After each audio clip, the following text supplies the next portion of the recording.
Most people are so busy with their lives, jobs, families, and other interests and activities that they're not sure they can keep up with a garden, and if they do make time to grow some flowers or veggies, they're not sure they have time to add Feng Shui to the mix.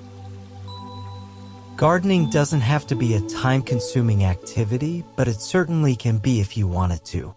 When planning and creating your Feng Shui garden, you need to keep in mind your needs, time, money, and interests. If you're short on time and cash, you shouldn't plan for a huge, elaborate garden. Beautiful doesn't equal extravagant. Now we show how you can plan a garden designed to suit your needs.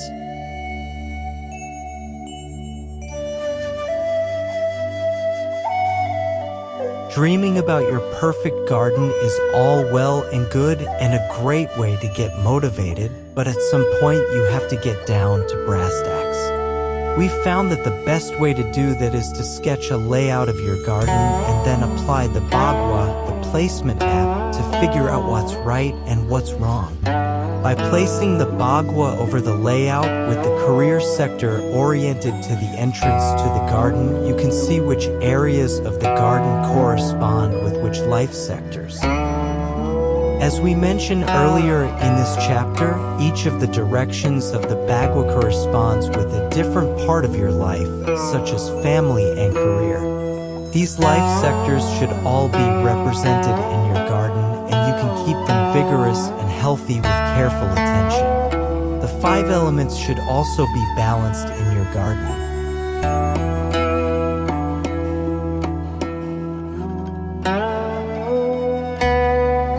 When carrying out your Feng Shui garden plan, you want to raise the qi and keep things in balance. This section discusses the key components of creating a Feng Shui garden full of abundance. We also provide a section at the end to clue you in on how to fix various Feng Shui problems that may crop up along the way.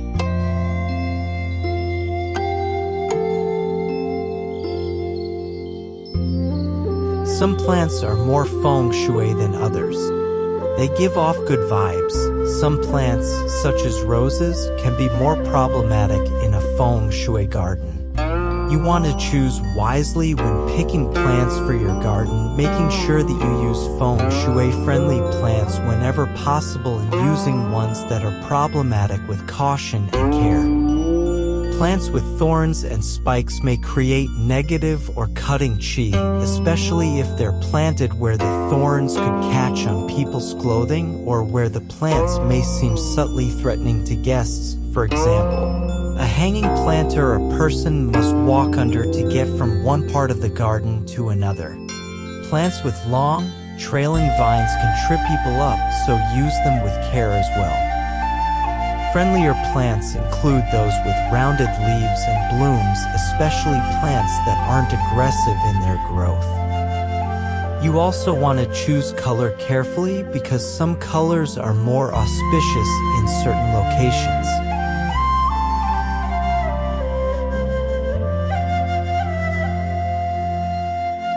Don't worry, we're not telling you that you have to garden naked, although you can if you really want to.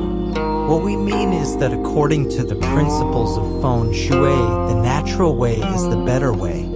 Whenever possible, use natural materials and methods in your garden.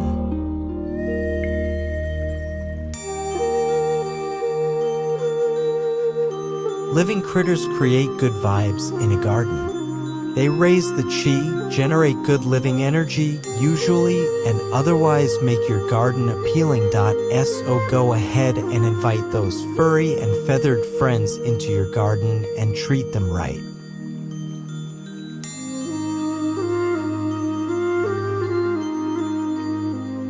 Most Feng Shui problems have to do with the qi moving through the environment. Sometimes the energy is negative, such as when sharp angles from structures create cutting qi, or when plants with spikes or horns are planted too close to places where visitors move about, catching on their clothes. Ugh! Sometimes qi gets stuck and stagnates.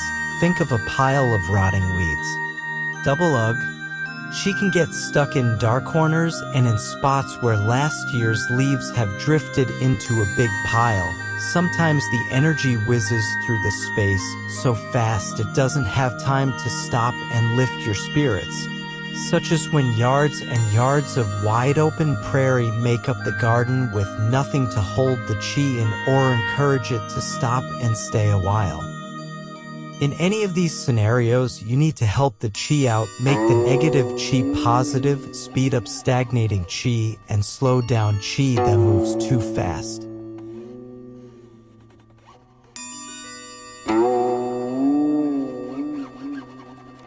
A Feng Shui garden looks good throughout the year. Each season brings special surprises. As a Feng Shui gardener, you need to embrace what each season has to offer and make the most of it. Even in the depth of winter, evergreens and bushes with bright berries can add color to your garden. You can also add ornaments such as statues that draw the eye when the leaves have fallen from the trees.